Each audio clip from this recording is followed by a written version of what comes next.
Well, good afternoon, everybody. Here we are again. You okay there, Mert? Yeah.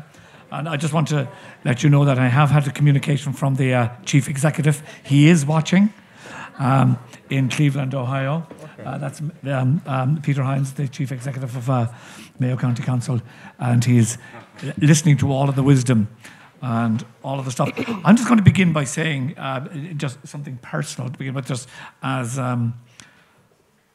just a response and a follow-on and a conduit from John's contribution with Murren, because it ended up talking about education and how is education, or what is education going to look like, given the world that they discussed. And I'm just going to go back to just a little anecdote. I grew up in Cork City, and I went to a normal national school, and it was reading, writing, and arithmetic, as anybody of my generation would know. And religion was a big thing, and I don't know if there are any of you old enough in the room to remember the green catechism with the cross on the front of it. John, you probably would remember it. And you must be very old. I must be very old. Well, I'm prepared to admit, just for the purposes of research, right? Prepared to do this, but here's the thing, right? That the first three questions in the catechism were, if you remember now, so who made the world, right? God made the world. Good man, John. Right now, right? Shasamaka and Lena, right? right. And the second question was, who is God? And the answer was, God is our Father in heaven. And then was the hard question, right? Question number 3. Does God see all things? Right. And the answer was, God sees all things, even our most secret thoughts and actions. Uh-oh. Say hello to God, right? Right, because we now carry God in our pockets. So we do. And I mean, that was a terrifying question. I mean, if you were taking threepence out of your mother's purse, not that we ever did, but again for purposes of, embellishment and the story, or you were going to sort of steal the biscuits or whatever, you'd sort of go, right? Oh yeah, I better put it back, okay? But we don't put it back now, because we don't realise, I suppose, the level of surveillance, and that's happening. And Nuala and I were talking about this education plan. I'm going to introduce everybody now. And Nuala gave me a very interesting statistic, which I have written down. It said there were 40,000 more 7 to 8-year-olds here now, and they will be sitting the Leaving Cert in, what is it? 2029 or whatever, adding to the 56,000 that sat the Leaving Cert this year. That's a very interesting number and a very interesting statistic. I'm going to introduce to you Dr. Sean Rowland, who is the president of Hibernia College, and Professor John O'Halloran, who's the deputy president and the registrar at University College Cork, and Mary Lucy here on my left, who's the principal of Kerry College for Further Education. Sean, I'm going to start with you. And I'm going to ask you to tell me a little bit about your journey and your journey in education, what you are finding now, and where do you think we're heading? Thank you. Yeah. Sean Rowland, born in Turla at the Museum of Country Life up near Castlebar. Went to St. Gerald's in Castlebar and then on to Teacher College, St. Pat's. Then taught for 5 years. Boston College, Masters with the Jesuits there, and PhD in education, and then set up the Irish Institute there and went back to Harvard for a Masters at the Kennedy School of Government. And then came back to Ireland 20 years ago now and set up Hibernia College. We have been engaged in blended learning. Our primary courses are for teachers, primary teachers and post-primary teachers. And we have teachers. We had a college in London which we sold We didn't intend to, but Times Education made an approach. It gave us the capacity, the financial means to open a nursing school. So next year we're hoping to open a private nursing school in Ireland to offer a blended learning approach to like the teachers. And we've already... When you say blended learning, Sean... Online and on site. Yes. And so, yes. For example, the teachers do 24 weeks in schools and their teaching practices during the time with us. We work with postgraduates. All of our teachers, student teachers, would have a level 8 degree already. And so they would have already been to college, and we interview everybody. We're the only ones who do interview everybody, actually, because we feel we need to find more than just points. We want to see empathy. We want to see a personality. We want to, and to do that, we ask teachers who are experienced in the classroom and principals to come and help us interview. We feel they're the best people who really know what's needed in a classroom because they've been in the classroom, they do that work. So we moved away from the old idea of getting academics from the college to do it. So we find it really that's a key piece of the ingredient of a good teacher, to find the person. You know, I mean, the usual answer is, of course, you know, well, why do you want to be a teacher? Because I love children, and that's great, but we need more than that. And so we find that the great sifting happens in those interview rooms.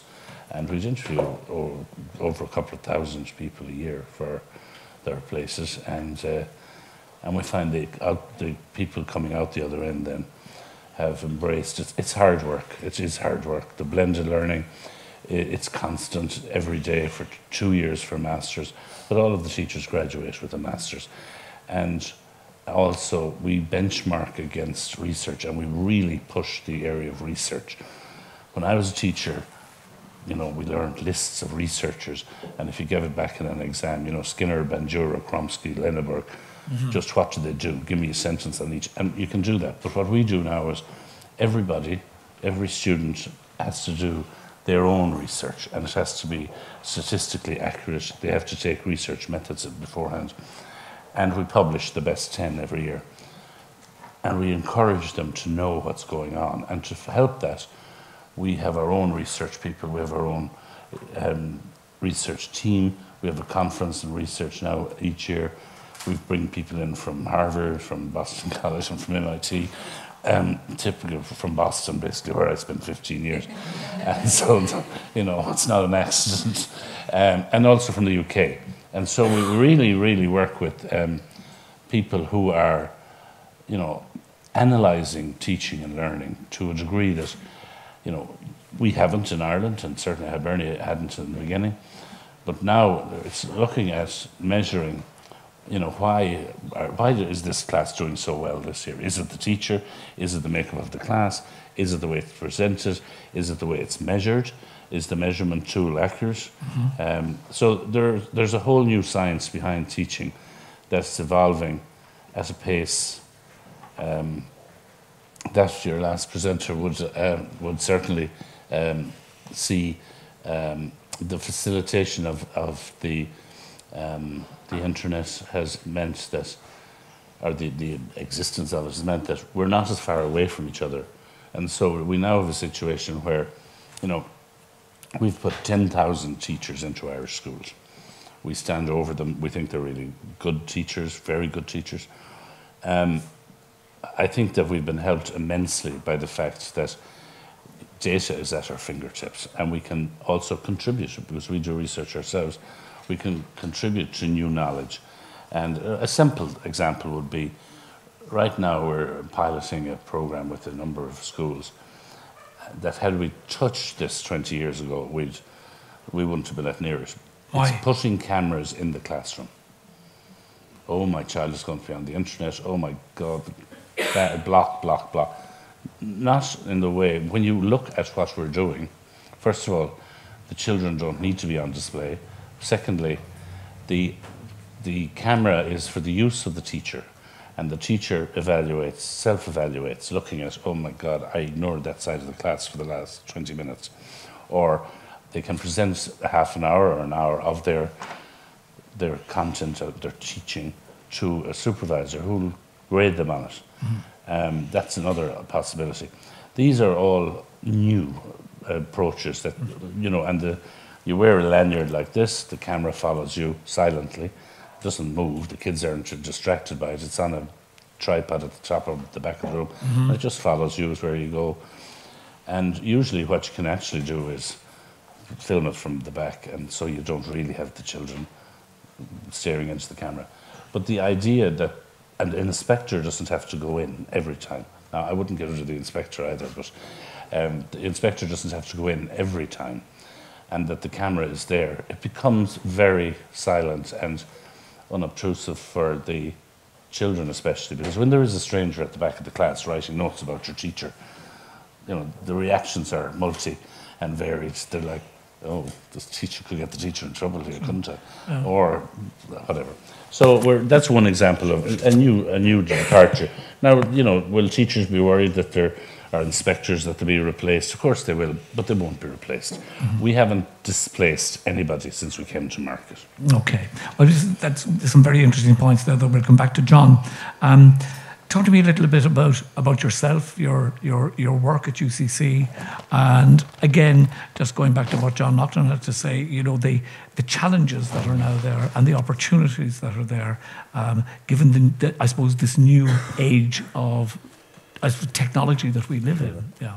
So I'm currently I'm Deputy President of UCC and Registrar. I'm responsible as Chief Academic Officer for the entire academic portfolio of the university.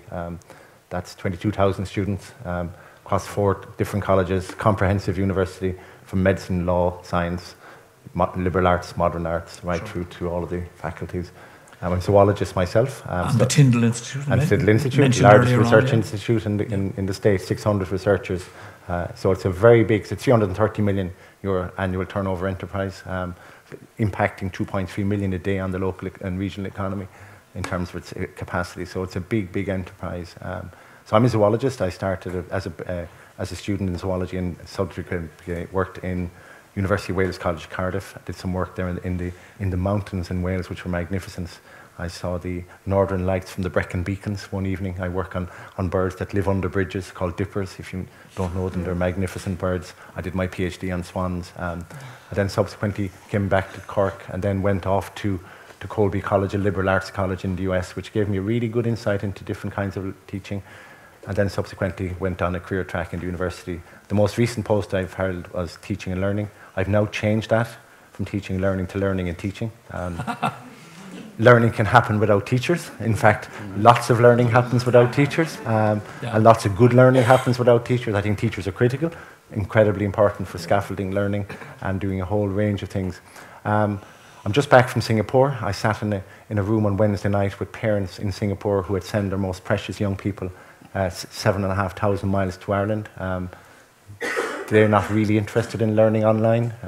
They want their students to immerse themselves in a faculty, on a campus, in a place that they'll remember. Sure. Some of the students will learn online, of course, and have blended it exactly as John has described. I welcomed a group of students the previous week in UCC, and I looked at them and I said, one or other of you are going to marry somebody in this class, or something else will happen, and lots of different things are going to happen. And I suppose that sense of place, what I describe, is what happens in a university. One of the big projects I'm doing at the moment is I'm setting out for the first time in 170 years of UCC. We've never had an academic strategy. We've never actually set out what a university... An academic strategy. A strategy of what we're going to do for the next 5 years. And there's a few core things that I think are fundamental to what university education that I believe is about. It's about lifelong learning. So we build and we give people the capacity for critical thinking, for learning, and also to learn some fundamentals. And the empathy word, I think. Yeah, we come to that. We come to that because I think that's the other side of that. I mean, you can evolve the empathy. If you're a pathologist, you may not need be very empathic, actually.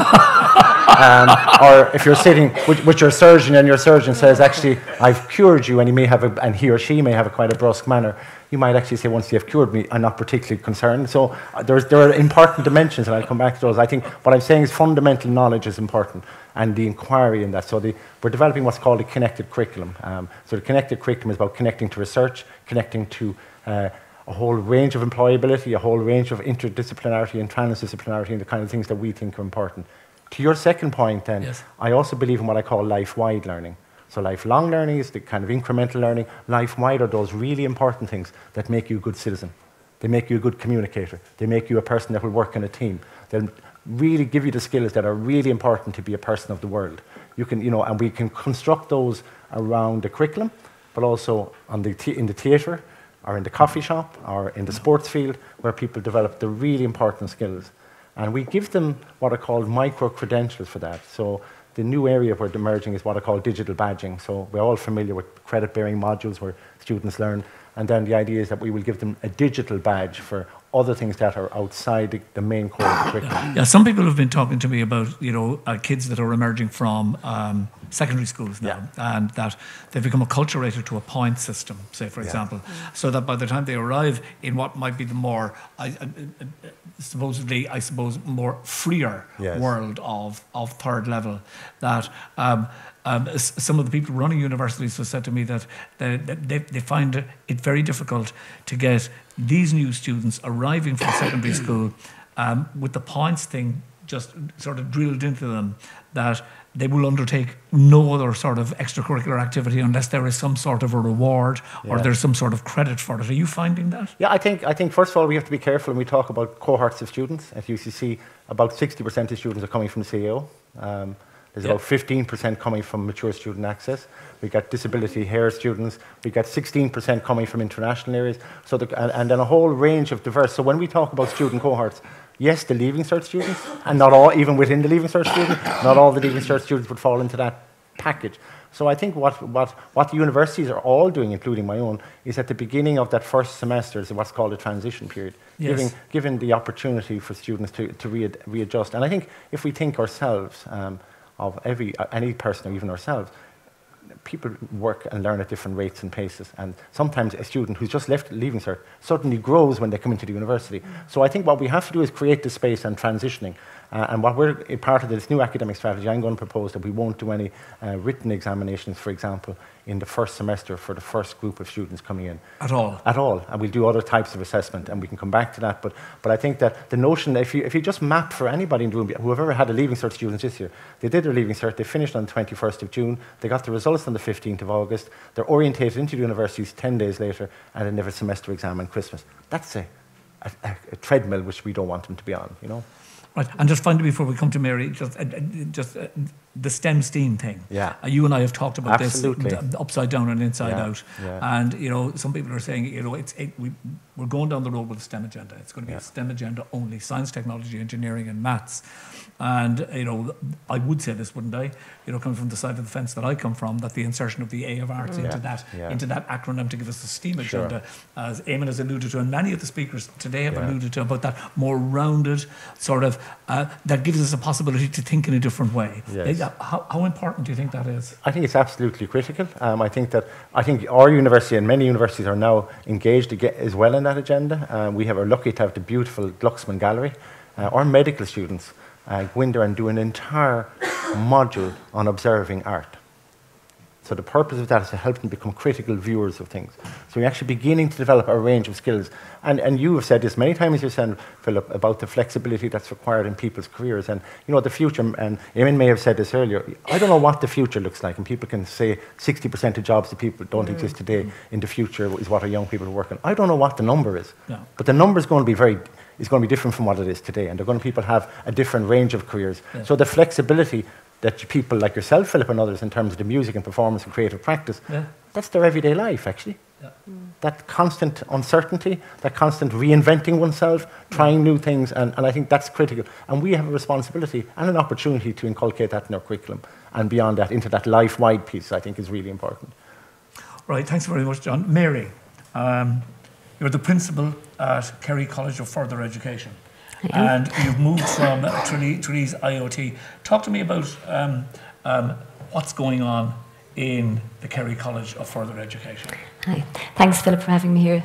I moved into this position on the 1st of September 2000 and 17. Right. It was a huge change because I had always been involved in third level education, but I'd always been impressed by students who progressed from the further education courses into our college. Right. And you could identify them immediately because they were focused, they had a different work ethic, Sure. they hit the ground running really in comparison to the typical Leaving Cert students who progressed in.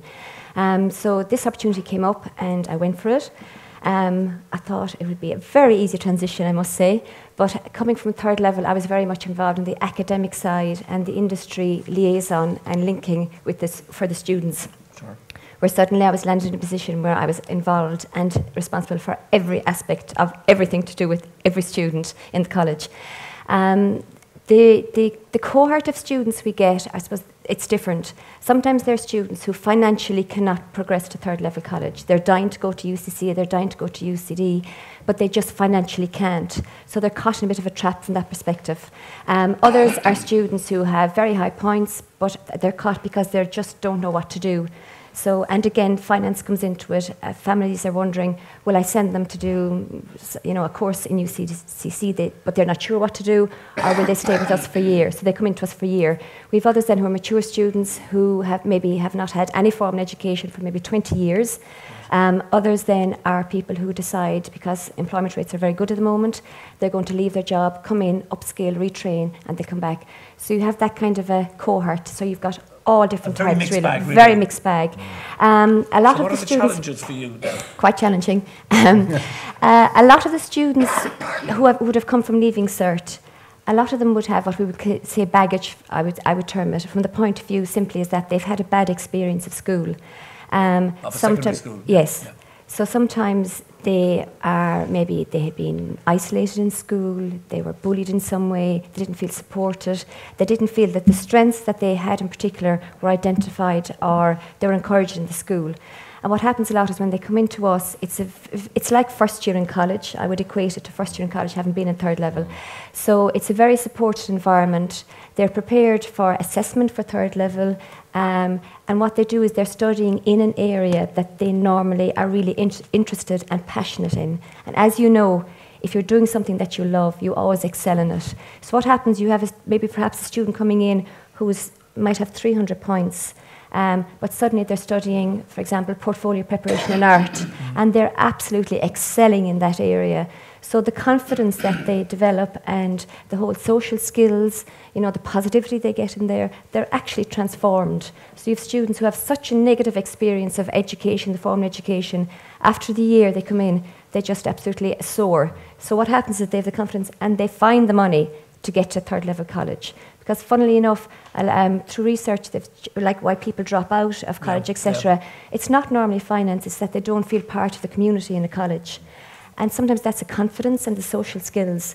So what has happened is they progress and they immerse themselves and they progress and the results are very positive. The challenge, I suppose, from my perspective is that sometimes I feel that some of the colleges, even in the IoT, there is a disconnect between the industry requirements and the students.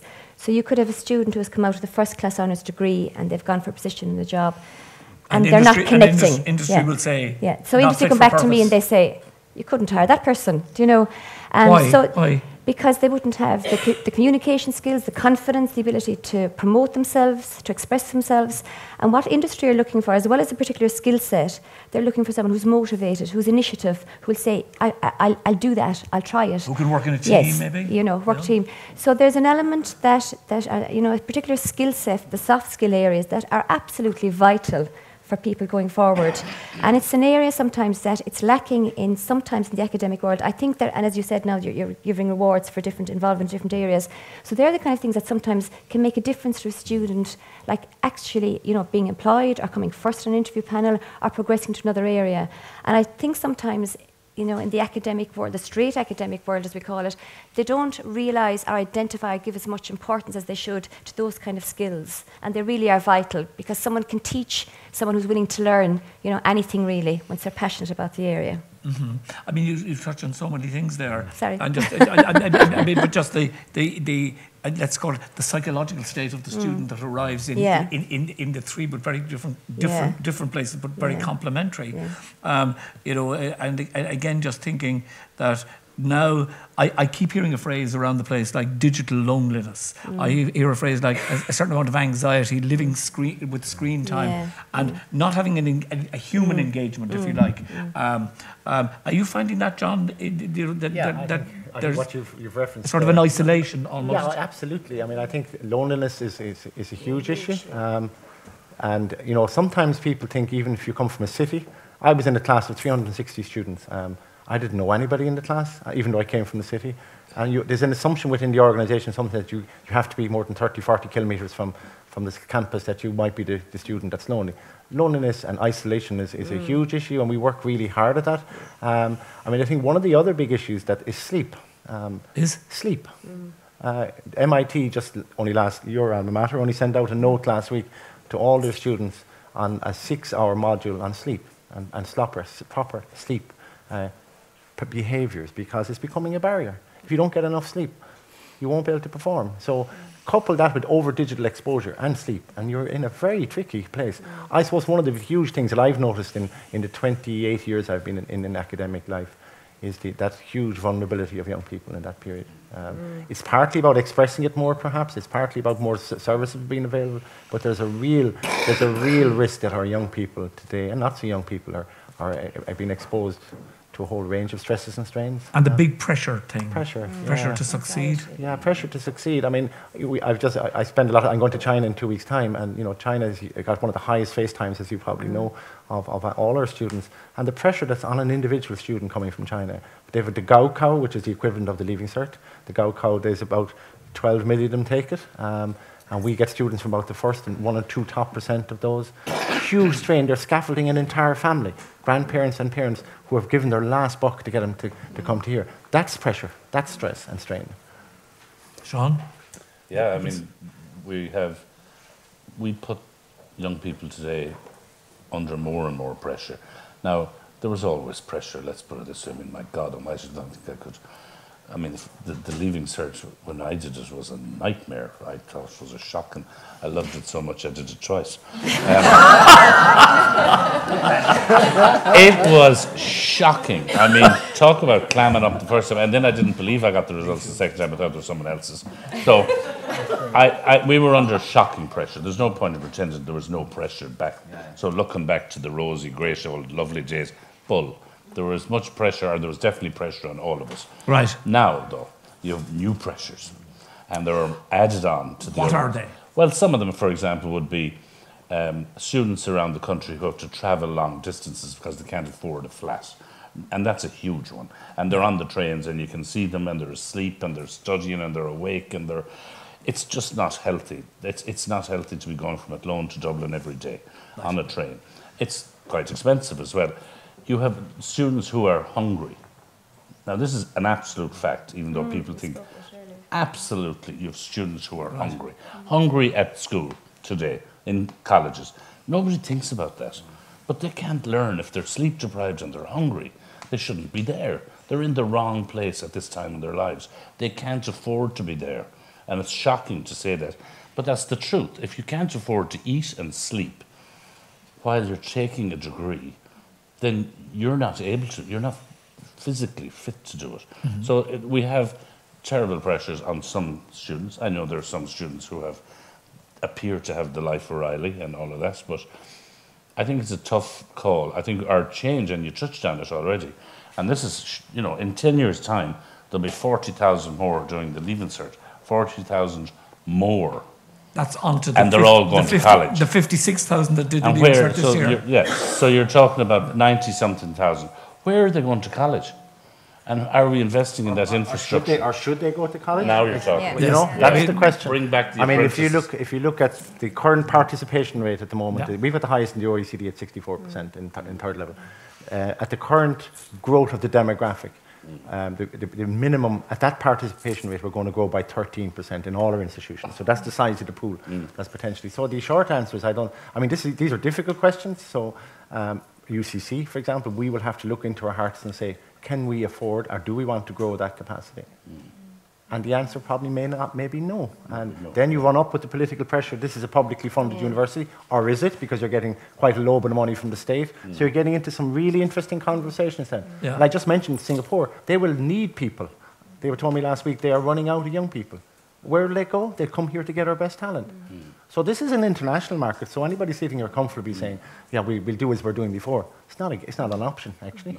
It's not an option at all. You know? I think another pressure that is on students, especially during the leaving cert, comes sometimes from the parents as well as the school. I mean, the school, there's league tables, etc. But what I find sometimes with parents is that they would, maybe people don't want to hear this, but you know, they might say, will you talk to my son or daughter? I want them to do finance. So if I speak to the son or daughter, I'd say, you know, are you interested in figures and money? No, I love music, you know. So they're trying to drive them into areas that they feel that they're comfortable, they'll get a job, they're traditional, etc. But I mean, nowadays you have probably an opportunity maybe to get more work, etc. in music than you might have in finance. But so they're not allowing their sons or daughters to follow their own passion, or they're not allowing, they're putting them under additional pressure, and they're pushing them into course, and they're signing on courses, That's not unusual. And so they're starting on courses then if they get points, there's pressure them to get points, and then they're dropping out because they're unhappy, and they will not perform well if they're not happy doing a course. Yeah, I mean, our time is tight. I just want to ask a question of all of you. And is the Leaving Cert, as is constituted at the moment, and we know that the Department of Education, when the reform of the Junior Cert took place, it raised all sorts of issues. We don't need to go into them here, you know what they are. But is it time to reform the Leaving Cert cycle? And if so, how should it be done? And, you know, is it important that that happened? Mary, would you like to comment on that? I think that the Leaving Cert it's very objective because there's no personal involvement. So from that perspective, that's one good thing about it. I think it is very good for a particular type of student and person who can learn things off by heart, really focus on study, take pressure, regurgitate. But is it measuring how good a person is, their intelligence, their ability to communicate, their ability to work within a team, their ability to take on new things? No. So it's not an indication of how good or how well a person can actually function. Right, well, and as John described, I mean, what he's looking for, the way he described it, is a rounded, empathetic, team-playing human person so it doesn't do that. Who has a range of attributes. And, you know, would you change the Leaving Cert if you had the power to do it? Well, I think it's not about changing the Leaving Cert, actually. And I think it's really interesting we focus on the Leaving Cert, because the Leaving Cert is the end game. That's the assessment. So that's the assessment of learning. Yeah. I'm much more interested in assessment as a learning tool. Is it a proper metric? No. So I think we need to look back at the curriculum. If you look at Finland today, I don't know if you know anybody's Finland. We look at probably being one of the best education. You can argue about it.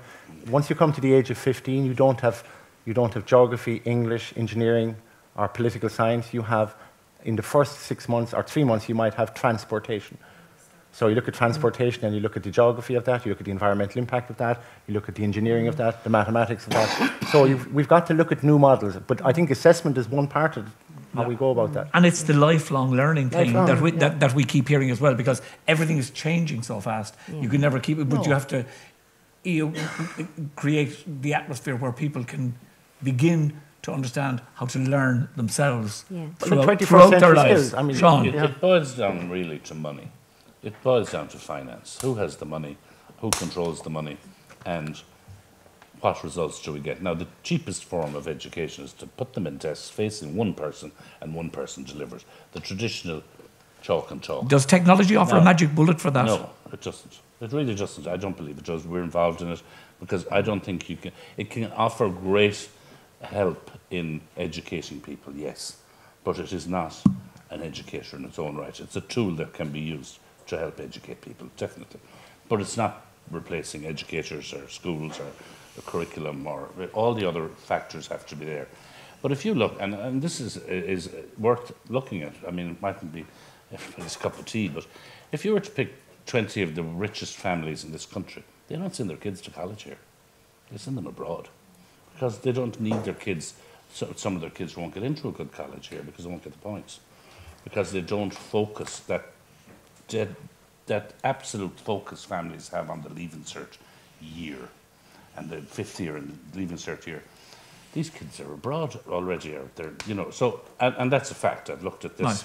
and they're in colleges in the UK, across Europe, and the United States. But that's never discussed.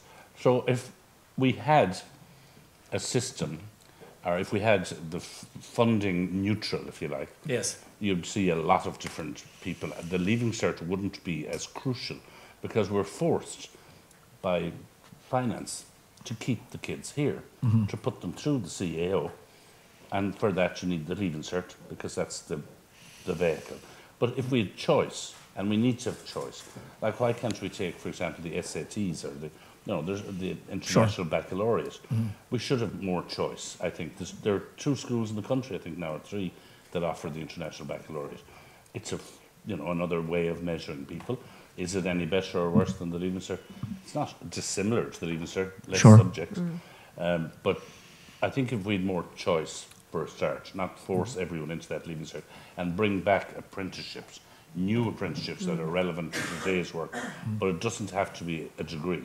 You know, mom and dad don't need to always have to say, my daughter's the doctor. It could be, something else. So, you look at the German economy, which is, of course, the apprenticeship model, and substantial, and it's a great avenue. The master craftsman thing, the craftsperson thing.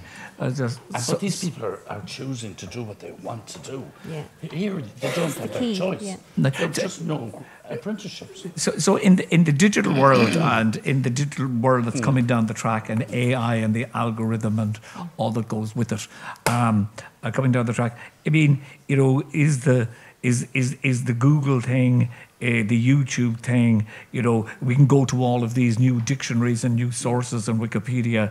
I mean, is that going to become part and parcel of the education thing for the future, or is it already has, or is it that human interaction and human interconnected thing that you described, John, that people will want to come for a human experience and exchange that is real and tactile and all of that is, yep. The profile of the age group, the traditional, say, 18 to 22-year-old, is still a person seriously in formation. And they do absolutely need everything that John just outlined. It's essential to think that they can sit up in the room all winter, tapping away, getting a degree, is not logical. And it's not human. It's not the way we can certainly take some time to do that, some time to do it, but it needs to be just a piece of our lives. Yeah, I mean, we began talking about Ireland's edge this morning, and again, to go back to Eamon, just coming up with that, the wisdom word, to see if we can find some sort of ideas and thoughts that might sort of guide us on our way.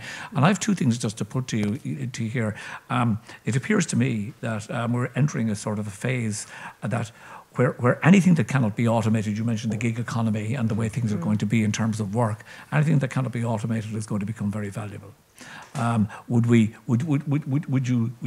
comment on that in a moment? And the second thing is, as Eamon also alluded to, as we head towards 100 years of independence in Ireland in 2021-22, would it be true, perhaps, to say that what we need to do is we need to create the conditions where we make, own and monetize our own intellectual property as a wealth proposition that will address health, housing and all of those other things. Otherwise, is that where we need to go? Do we need to create the conditions where we grow our own stuff, own our own stuff, own our own ideas and monetize them? Because this is going to happen in the precincts of education. Are those conditions being created where we can encourage people to think outside the box, to have those light bulb moments, to fail better, if you know what I mean, and to create real value?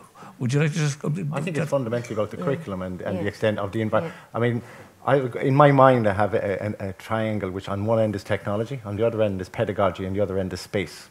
So that sense of intersection between technology, space and pedagogy, which is the way we teach. If you look at this room, all of you are facing this way because we're up here and because the projector is up here.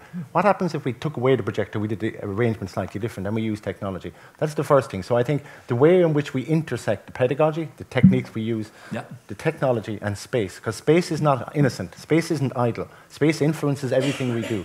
So that experiential thing we're talking about happens in space. It can happen in the virtual space, where interesting social interactions can happen, but it can also happen in the physical space, and does happen there. Right. To your point then, in terms of developing, that's where I think the sparks will actually happen. The intersection between disciplines. The ideas will be bounced around, and suddenly a moment will happen and something creative will happen. And you come out of your own box. Yeah. Or your silo, if you like. Yeah, you got to get out of the box. I'm a little bit worried about the monetarizing bit of it, actually, because I think once we monetize it, someone's going to buy it and take it, and I think that's important. But I think if that's the driver of the intellectual pursuit, I'm not saying you're saying it is, but I think that shouldn't be. If we take George Boole, the first professor of mathematics at University College Cork, he wrote that piece of mathematics at a time when nobody even knew what those algorithms and 1 plus zeros will mean. So I think we must create opportunity for intellectual discourse and also opportunities for growth. And one of the things we haven't touched on maybe is the level, and I think John may have just began to, is the level of maturity of our young people and delayed maturity. So the opportunity for creativity to happen needs to get a bit pushed out a bit because they're just so immature, actually. We have a situation as well where over the last 25 years, certainly, we've taken on a lot of the American model where we call them kids, for God's sake. They're 22 years old. The people have gone to war, married, had children, came home, built a house at 22, for God's sake, and we're calling them kids. Kids, they're not kids. So the expectation from the students has lowered, in my opinion, very much. We don't expect them to be mature adults who are ready to make decisions, a big decision, which is very unfair to them, I would say, because many of them are able. But I think if we go back to looking at, where are we going to be in 10 or 20 years' time, we'll have a much bigger population of students.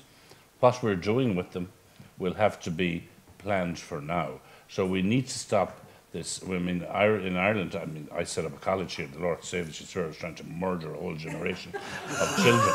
I mean, the Irish newspaper, we won't name it, took the heads of children in a classroom and put a computer monitor on their heads. It was horrific.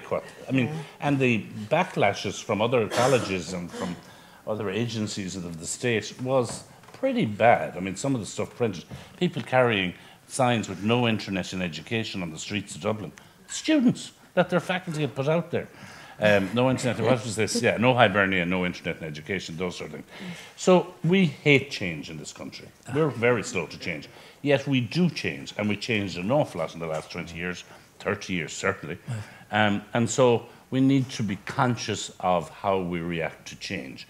And if we don't change, we will not serve the young people who are born. These are not hypothetical children. These are coming through primary and secondary, like you pointed out. So we need to embrace change and not to be constantly afraid of it. And yes, what you said there, and very American, is fail better. And don't be terrified of failure. For God's sake, get up, brush it off, and get on with it. It was Sam Beckett. Was that? Well, there we go. I'm glad he said it. He was great. He was a while ago. He was very creative. And nobody understood him at the time. Well, we got Mary, would you just a final comment? I suppose just one comment is that we speak about the young people now being digital natives, etc. But I actually find personally the students that I have coming into, the students that come into third level and the further education, they're really digitally capable using, say, Facebook, Instagram. But then if you ask them to use an application and apply it to a work situation, they can't do that. So if you ask them to send an email, say to correspond or to ask for an interview or to ask a course, they actually can't do that. Or to, pull up a spreadsheet in Excel or to use, Access database. They're looking at you like, so even though they're digitally native in a particular zone, in reality, yes, very narrow. Yeah. And their knowledge is very narrow. So I don't think they're quite as competent digitally as we talk about that they are, or that they actually are. So that's something we need. Philip! Mr. Zuckerberg is on the phone. Hang on, it's God! Saying, your time is up! We won't mind God for a second. Hang on. just one very final thing then, because we have to rattle on for some. Yes. He said, "No, it wasn't Beckett." Or you quoted it wrong. We'll give you the full quote in a minute. But I mean, here's my sense, and I just think we live in a brilliantly creative country. You know, I think we have that natural resource of imagination. And, you know, I certainly know that in the education system that I went through, with a lot of difficulty, all of that creative thing, you know, any thinking outside the box, it was so narrow, it was so tight, it was so difficult, and it was full of disappointment and rejection, really, for me. But it's still, I believe that, you know, that we have in citizens and in communities in Ireland just this absolutely remarkable resource. And, you know, we talk about a creative Ireland now, and Tanya's here from Creative Ireland. But, you know, I mean, I just think it's so important that, let's say, the disciplines that never talk to each other. You know, when I was in UCC a long time ago, John, you know, I mean, the engineers were the engineers, the medical students. I never talked to them. You know, I was in the arts box. Somebody else was in this box. It's if we open up the boxes, come out of those particular silos, surely the conversations will lead to some sort of spark. Well, what we're trying to do as part of this connected curriculum is precisely that. And I give one example, and I'm really proud UCC this week actually was announced as one of the top universities in the world for getting gold for sustainability, the only university outside North America. And that's based on a whole range of things we do, but particularly the curriculum. So I give you an example of where a group of students came into a room where people like me went up and did our PowerPoints and talked about various things. And then in came this wonderful professor of creative practice, Jules Gilson, and she expressed sustainability through a dance performance. Right. Because I believe that science and education have perhaps not been as successful in communicating some of the biggest world's problems today, whether it's poverty, whether it's climate change, or whatever it is, partly because we speak to the head rather than to the heart. Right. And if we can combine speaking to the heart and the head in a curriculum and in education, I think we can change the world, and we must do that. And I think it's precisely the kind of thing that you have been doing and Nuala have been doing across this country and across the world in opening up these opportunities for conversations, for a mutual respect for disciplines, but also finding a common ground, a place to forage, a place where something interesting will happen. And I think the possibilities are enormous. And can I just say as well... Final word. Right. I think as well, teachers, we spoke a little bit about this, is that the power that teachers have, secondary school teachers, I don't think they realise the power they have in their hands. They can make or break a student. Oh, that's right. And they really can. A flippant comment, like I spoke about something that was said to me when I was in school, you know, that wouldn't suit you. You don't look like a teacher. You don't look like an engineer. You don't look you know, or like if you know, a girl says, I want to be a games designer, and they say, really? But would you not consider nursing first? Do you know, that's happening. That's actually happening still today. So it's something that people really need to think about it. And that, last thing. You touched on it, and to put your two comments together, really. When I do the orientation for our incoming students, and you have 300 people in a room, the first thing they're worried about, my God, with all these people in the room, I'll never get a job. But there are plenty of teaching jobs at the moment. The one thing, with all of the psychology, all the ology, sociology, all history of ed, and all the subjects, that I ask them to do one thing, and that is to think of the time that the nicest thing was said to them in school. What teacher was it? Whose teacher? Think of it yourselves. Who did you like? Who was great? And then think about this. There's one word for a teacher, one word now, and it brings together what you just said about head and heart. With all the qualifications they have, and they have great qualifications, they just need kindness. Kindness. That's it. It's just one. You cannot be a nasty teacher if you're kind.